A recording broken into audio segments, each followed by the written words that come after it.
to the very first episodes of the FRF Talks, an exclusive series where we bring global health leaders, experts, and changemakers to inspire and educate young medical professionals, clinicians, and policymakers.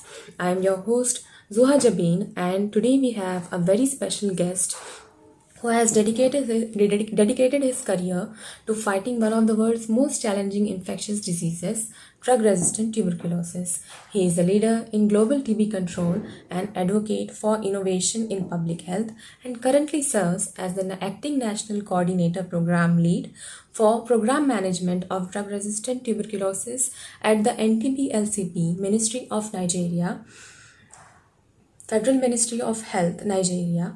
Please join me in welcoming Dr. Adesigbin Clement Olufemi. Dr. Clement, it's an honor to have you here with us today. Your contributions to TB control have been inspiring, and I know our audience, from students to senior clinicians, are eager to learn from your experiences. Starting it now, okay? Um, Before we Okay. dive into this conversation, how are you feeling today, and has your journey been leading such a crucial national program? Okay. Yes. It's always been challenging. So when you are the head, you when you are leading people, especially a human being, it can be very challenging. But that's the beauty of it. The life will be very boring if you are not faced with challenges. It's challenges that actually bring the best out of you. So, like they said, the uneasy lies the head that wears the crown. So today I've really worked tirelessly. So, but because you are a great person, so I just had to support what you are doing because I saw your passion and I saw that a lot of diligence and that you are putting to your work and your desire to make things work not only for yourself but for youths like you and for your country and even for the world as a whole. So it's not too much to really sacrifice for this kind of desire that you have. So Thank you that's so why much. you have me. It's been very, Thank you so very much. difficult for me, Thank you so much. part of leadership. It was really an honor to hear that from you. And thank you so much. Thank you, really thank you. Let's move towards our first question. What inspired you to specialize in DRTB management, and what has kept you motivated throughout your career? Um, let me just take it from even being a doctor to be a doctor before I even go into DRTB management. Um, Actually, before I enter university, I didn't I didn't know I would be a doctor. Um, I actually loved chemistry. I so much love it. I think, in fact, I think I got distinction in chemistry. Wow. So, and my desire was to study industrial chemistry. But as God will have it, um, somebody very close to me lost a baby, very, very, very big baby, and the pain was so much for everyone. So that was the first time it struck me that why won't I even go into something that will help people so that will I be able to contribute my own quota to ensure that people can have the best of health and if I could also help to reduce child mortality and I mean what do they call it, fetal mortality and all of that. Yeah, yeah. So that was the first desire that came to my mind even before I enter university. So and I think that's one of it. Apart from influence of parents, Yeah. that when they see a child that's very brilliant, then the first thing is go and study medicine. So that's how it all worked together. And here I found myself. And DRTB is actually a special part of TB program. You know what it means for someone to have DRTB. All they pass through, the pressure of the force of the DSTB, the drug sensitivity TB. after they pass all to those challenges, now somebody diagnosing them as the RTB. So it actually requires lots of people and um, healthcare workers, specialists that really want to that are patient and that have a lot of knowledge to ensure, because that's a very chronic case. So to ensure that and they can ensure that they have good prognosis at the end of the day. And I've had some experience in managing TB for a long while now. I think I started managing TB since 2003. So that's roughly how many years now? That's almost 20 years now that I've been in this space. And so I think it's just a joy to see that somebody who has suffered so much in the hands of different kinds of practitioners, private practitioners, and so on and so forth, eventually get treated and they are happy going home. So I think that's the joy. So, like that was really inspiring to hear that from you. As the acting national coordinator of NTB-LCP in Nigeria, what have been your most significant challenges and accomplishments in this role? Yes, I'm actually acting national coordinator, and I took up this role since last year. So it's been very rewarding. Um, it's good to it allow you to see the bigger picture rather than managing that your own unit. You'll be able to see a bigger picture, and as a leader, you want to tie all the loose ends and make sure you can cross the T's and dot the I's, and try to bring the team together. Everybody wants to work in its own close area. They don't want their communication can be very challenging within teams. Everybody just want to face their own. Those who are in charge of M&E want to stick to the data. They don't even want to share it. Those that are managing childhood TB, they want to narrow it to themselves, not wanting to. And it's all about patients. It's all about communities. So you as a leader, you now have to ensure that everybody comes to the table and ensure and allow them to see that vision that it's all about the community. It's not about their own unit.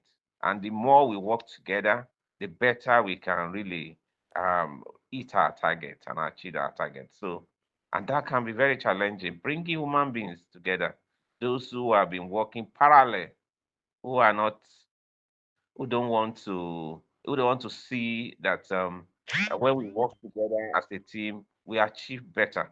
Yeah. So I think that has been some of the um, my desire to ensure that it's about team and not individual. So that's the task. Apart from other areas that I've desired to move the program forward. But for me, the major is to form a solid team where everybody can see their relevance, that they are important to the team, and they are very useful, that nobody is left behind. Yeah. And I think that's my desire. Um, Like all of us know that drug resistant TB is like a major global health concern, but we would like to hear it from you that why do TB and drug resistant TB remain major global health concerns today? Yes, anything that is resistant, any disease that you say resistance, you know that's already a big challenge. It means some medicines, some molecules can no longer work. So that's already a problem on its own. And most of the time, if you look at public health And if you look at disease control, whether in terms of bacteria or viral or parasites, when you lose the first line of treatment, the first regimen, usually the first regimen are the most potent. I don't know if you're following me. They are the most potent. They are the um, they are the one with less adverse events. Yeah, So when you lose them, then you have to go to the second line. yeah, And second line more often are very expensive.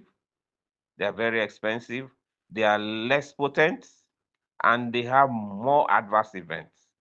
So those are the challenges you face when you are managing resistance, generally in any disease, whether you talk about viral or bacteria or parasites. So same thing for drug-resistant tuberculosis. It's it's very challenging in terms of all that I've said, and of course even in terms of human resource that are interested in managing those kind of patients. Many people don't want to. TB itself is already a big problem yeah, because of it's very infectious. When you now talk about resistance, even healthcare workers don't want to be part of it. yeah, So you need people who are really who really love the people, who are diligent, who are willing to ensure that things move forward. yeah, Most people are still, even workers are scared yeah, of managing those kind of cases. So um, and drug resistant TB or any resistance at all, you do not have many choices of regimen for them. It is now that we are having some regimen, especially in TB program globally. Uh, Medicines are not forthcoming. New medicines are not forthcoming, except for now that we are seeing that there were periods in those days where you have 20 months of treatment for glorious TB, injectables and all of that before we now come to this shorter or all oral regimen. So those are very big challenges. And even the one we still have now, the BPaLM and the rest of them, they still have challenges. yeah, They still have shortcomings. yeah, So those are the problems that we are faced with, and we all just need to continue to research like yeah, you are interested. So more of you to put your hand in research, and let's do things differently. yeah. So, what will be your expectations from the BPAM, like for your country? Yes, we rolled out BPAM in 2023, late 2023. That's about it's going to a year now. Let me see. No, it's more than a year now. We rolled it out November 1st, 2023. So and over 90% of our DRT patients now are on BPAM. Yeah, So of course, all those benefits that you know about, yeah, it's 6 months, which is shorter for patients rather than 9 months or 18 months. So it's shorter. Again, maybe because it's shorter, it's also with less adverse events. yeah, Even though we know that linezolid is still a big issue for everyone in yeah, terms of anemia, anemia and bone marrow depression, in terms of peripheral neuropathy and the rest of it. So those are some challenges. And for us as a country, we're doing our best to ensure that healthcare workers are capacitated, they have enough knowledge and skills to be able to handle. But of course, we have challenge. Monitoring adverse events is still a big issue, which we are working around and ensuring that we can make sure that we monitor adverse events very well. But the summary is that um, the community, our patients, and every stakeholder are to some extent happy with this 6 month regimen. yeah. And we have the best stream study that you have done. So, can you please give an overview of the best stream study? Okay, the BStream study is just is also a 9 month regimen, Yeah, just like the WHO standard regimen. So it's rather than use ethionamide, yeah, rather than use ethionamide, you have linosolid replacing ethionamide. You know, ethionamide cannot be used in pregnancy. You know, ethylene cannot be used in pregnancy. So this looks like an alternative because apart from WHO standard regimen 9 months, there is no other choice along that same period of 9 months. So the B stream regimen is like another option um, that also have 9 months duration, okay, and with you now drop ethionamide because ethionamide cannot be used in pregnancy. So this one um can be used in pregnancy. And the study that we had showed that in terms of whether potency, adverse event, and the rest of them, it's actually comparable with the WHO standard regimen. But of course, with the coming of other shorter regimen now, it may be difficult to really scale up bitstream regimen globally. Remember, apart from BPaLM, there are other 6 month regimen now that have come up. Studies from South Africa. You remember the ones with clofazimine, mm, um, which other drug now? Clofazimine, delamanide, and all of that. That also have better combination, even than BPaLM, that WHO may likely release in their guideline that is coming soonest this year. So the B-stream may not likely see the light of the day. okay. Thank you so much for giving us your insights on BestStream and BPalm. Like having heard all of that, according to you, are we on the track to achieve the WHO's TB elimination goals? That's a difficult question. Um, TB is not only about medication. Yeah, It's not about changing reg. It's not about getting the best potent medicine in the world. There are lots of determinant factors. yeah, There are lots of associated factors, drivers of tuberculosis that need to be addressed by serious countries. If you don't fight poverty, if you don't improve your economy, you can get the best of all the infrastructure, the best of human resource, the best of innovations. You will still be fighting TB forever. Countries that have really eliminated TB in the world, developed for countries, if you look at their histories, because they were able to improve their economy. So for me, TB and poverty are wherever you see poverty, you will see TB. yeah, It's um it's a cycle. yeah, So, and you can only break that cycle if you break poverty. So it's not about just consuming medicines and bringing strategy over strategy. We need to fight. It's an holistic war. It's also a war of economy. We must it's also a war against poverty. A country that's able to overcome poverty will surely be able to um, win the war against tuberculosis. That's the way I say it. So you must equip your youths. You must give them job. People must not be jobless. You must provide housing system, accommodation, not where people are crowded. You must take away slums and so on and so forth. People must be able to eat balanced diet. You must not have stunted children and so on and so forth. Jobless homes. All of those things are very important for us to really win the NTB. But as it is, I doubt if we can meet those targets set.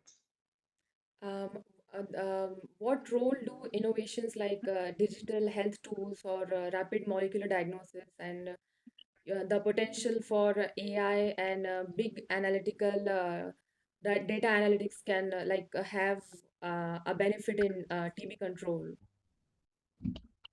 like the innovations in the digital No, health. those have really helped us a lot. It has made us to be more efficient. Yeah, It has really moved us very fast, unlike those days when we were using microscopes yeah, to diagnose tuberculosis. Those days we will not know which of those organisms were resistant or not. So with some rapid molecular test now, we can say this is resistant to which molecule. Those days we didn't know. We are just blindly treating everyone. As long as it says MTB detected under microscope, yeah, we will not know. We still use the same first line, and we didn't know we are even creating more resistance. yeah, So information, innovations, um, knowledge increase, or knowledge that we have now has really helped us. All these digital things have really helped us. So and those days, microscope before you get your results, it takes a while. But now with molecular, that's why they said it's rapid. Within a day, you can get your results. So all those things have really helped us. And now coming to artificial intelligence, all of this will further help us to quickly and promptly diagnose TB. Now we talk about asymptomatic TB. If you yeah, remember when we were in Bali, yeah, so that yeah, was a great discussion about asymptomatic TB, that some of those equipment, be it rapid molecular they will miss. But with AI-enabled chest X-ray, yeah, we can actually detect asymptomatic TB yeah, and further reduce transmission within the community.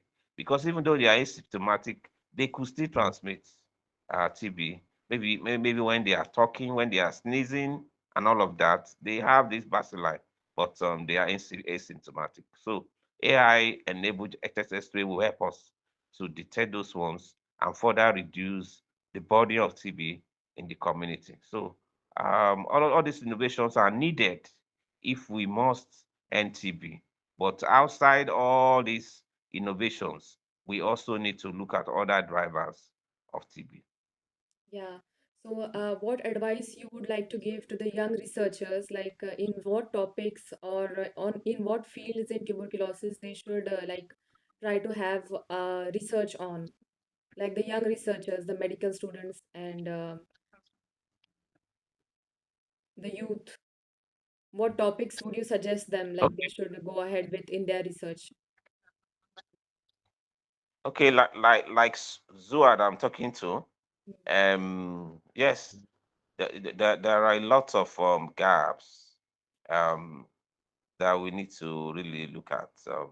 Like I said, maybe we should take it from simple ones, operational challenges. Yeah, Um, why won't some patients, as simple as why won't some patients want to take treatment despite the fact that everything is free?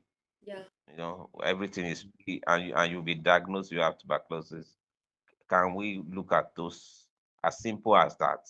Let's take it from operational challenges, yeah, system challenges that happens within our settings before we take it to the highfalutin things. Because I know you are interested in the regimen versus regimen. Is that not it?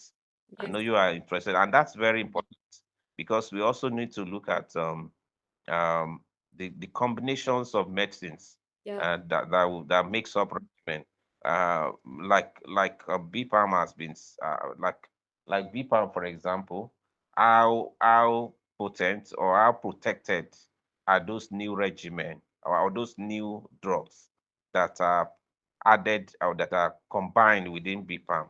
How protected is protenomide, for example?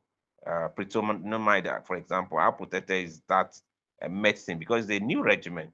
Are we sure bedaquiline is still is not? is still working, for example, especially in a setting where you have had the use of bedaquiline. So are we sure we actually have four potent drugs? Yeah. So we all those things need to be looked at. Looking at regimen versus regimen. Yeah. Um, are we happy with the regimen we are using in country? Can we look at the profile of those regimen? And there are other highfalutin things that will also um, encourage youth to also look at. How much can AI do to help us in all areas of TB services? Yeah. How much can we still get from AI so that we are more efficient? How much data can we use through AI to help us plan properly, to help us put the right interventions, the right strategies, um, rather than just running around. If you can, for example, the AI has been able to help in terms of mapping up hotspots where TB are really problems, and rather than going through all areas, you just go to those hotspots. So, how much more can we get from AI? And I think youth can really help us. Can we use AI to even ensure there is adherence, for example? Because adherence is very key. And we are just talking about DRTB. I think majorly one of the reasons why people develop low-resistant TB is adherence issue, apart from other factors. So how much more can we get from AI? I think youth can look at that. And then a major problem with TB control program globally is that we are not able to get new medicines, new molecules. Yeah. We have been recycling old medicine all the years. And that's why it's difficult to really do well in TB. Unlike HIV program, where they are just turning out new medicines before one is lost, new ones are already up. So, like bedaquiline now, if bedaquiline is no longer very useful, do we have replacements? I doubt it. So, in summary, what I'm saying is that from very close challenges in our setting, operational issues, can we look at our data? What are those gaps that we don't have answers to?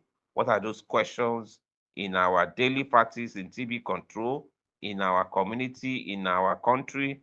What are the data telling us? What are the things we don't know that we need to answer? That's why we need research. Yeah. And AI, how much more can we get from AI?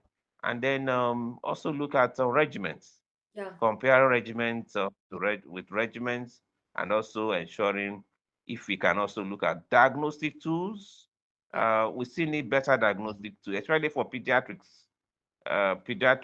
Children still don't have the best of diagnostic. It appears they are left behind. Yes, we can use tool now for only gene expert, not even for TrueNAT. So, and new medicines. So Yeah. those are the areas I feel there are gaps in TB control.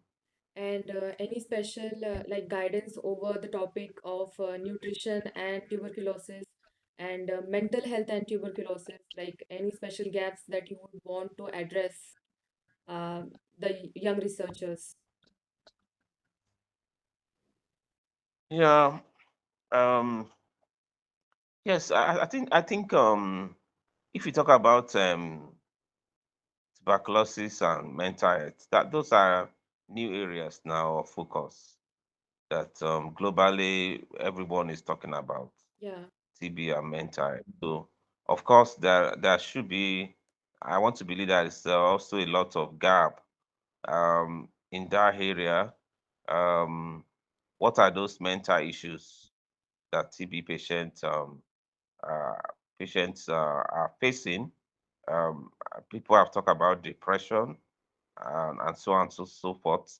But are there other ones that needs to also be put forward in terms of mental health and TB?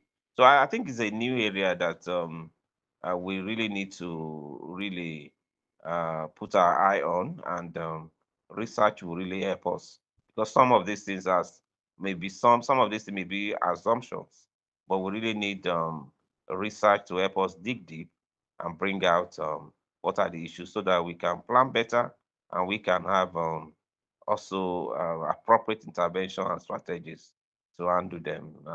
Same thing for nutrition. Uh, like I said, TB and poverty is it they are twins. They are twins, so nutrition is very important for TB, and so I think that is a lot to also look at nutrition. It's not just about food. It's about what are the best combinations that will help patient do well on treatment. Are there micronutrients that are very very very useful and nobody has been able to pick those out? Are there some vitamins and so on and so forth? Are there whatever in terms, because food generally is also very broad, especially micronutrients that we may not be aware now, that if they are if you can research it and they can be used as supplements, who knows? And that may be very important to better improve our patients that are on treatment. And what would be your message for the young social workers, like the youth who are trying to do social work and the people who are new to social work in tuberculosis? So, what would be your message for them? I lost you a bit. What would be your Sorry, could you? message for the young social workers, the youth who is You are trying to gone do again. social Network. network? Am Your I network audible is poor. now? Am I audible? Okay, I hear you. Yes, now. What would Go be ahead. the message for the youth who is trying to do social work, the young researchers the young social workers who are new to social work? So what Who's would trying be to your what? You are freezing. okay? Let's end it here. Your network is. Let's end it here. Okay. Go ahead. Um, Say it. Say it. Yeah, I can hear. what would be your message to people who are new to social work, the youth who is new to social work and who is interested to do that? So, what would be your message and advice to them as a public health expert?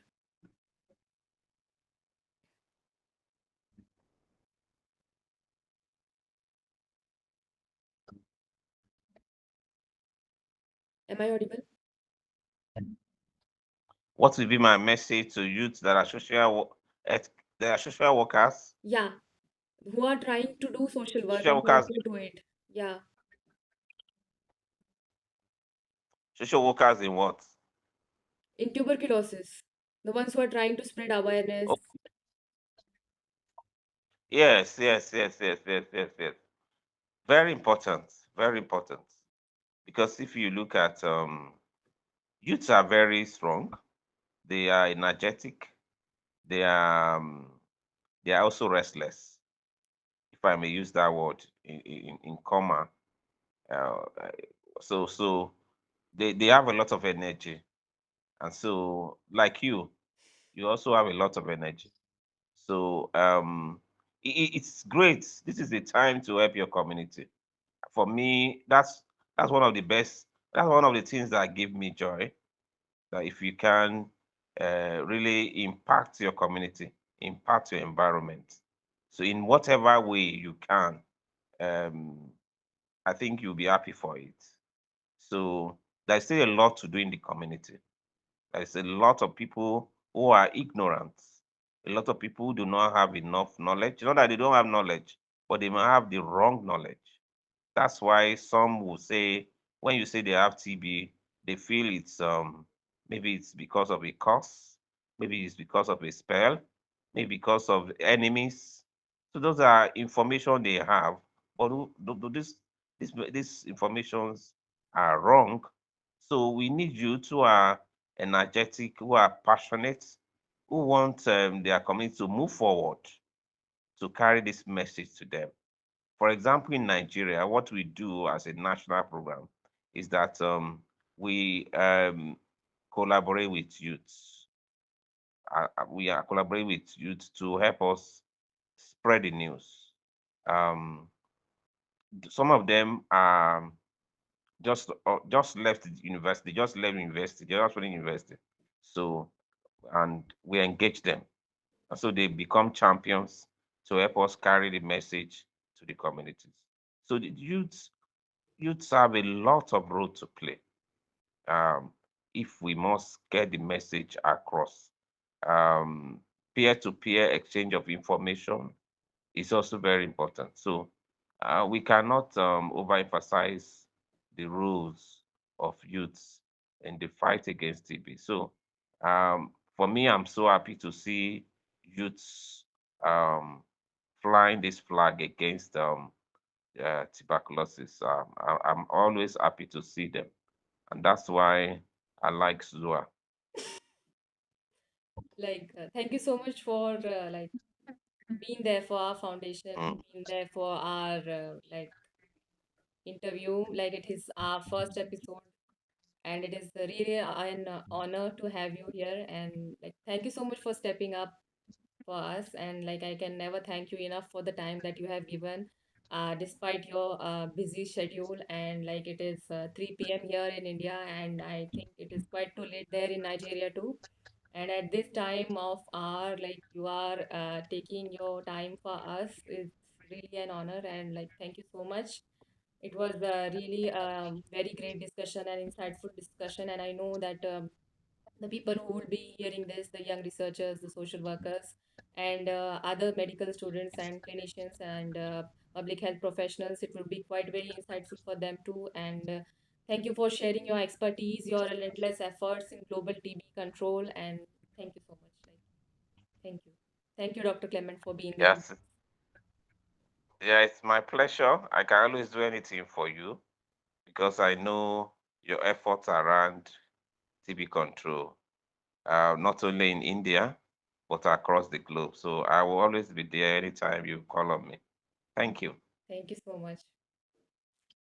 Whether you are a medical student, a clinician, a policymaker, or a healthcare worker, your role in ending TB is crucial. Stay informed, stay engaged, and most importantly, take action. Thank you so much for watching this video. Until next time, take care and keep making a difference.